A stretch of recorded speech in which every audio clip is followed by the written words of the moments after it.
বিসমিল্লাহির রহমানির রহিম।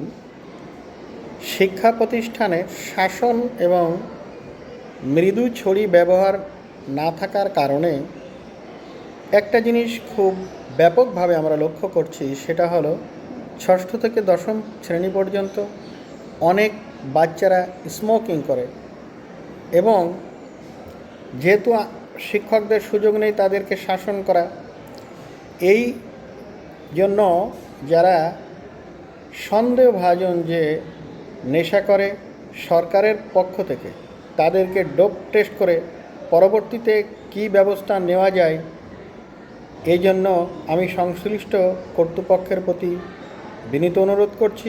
অথবা শিক্ষকদেরকে সুযোগ দিতে হবে তাদেরকে শাসন করার জন্য, ছড়ি ব্যবহার করার জন্য। কারণ সিঙ্গাপুর আবার ছড়ির ব্যবহার শুরু করেছে। যেখানে শাসন নাই সেখানে ডিসিপ্লিন নাই। পুলিশ না থাকলে রাষ্ট্রের কী অবস্থা হবে এটা আপনারা বিবেচনা করেন।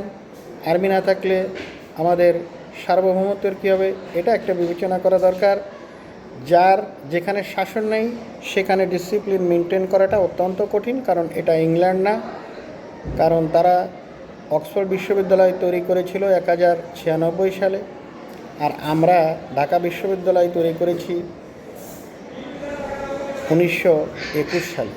অর্থাৎ আমরা প্রায় 830 বছর পরে বিশ্ববিদ্যালয় তৈরি করলাম।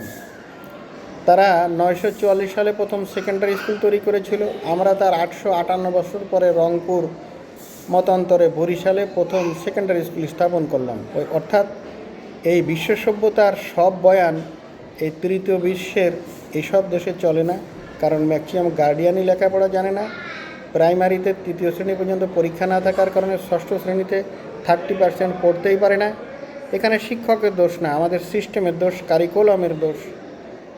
আমি এই জন্য সংশ্লিষ্ট কর্তৃপক্ষকে ব্যবস্থা নেওয়ার জন্য বিনীতভাবে অনুরোধ করছি।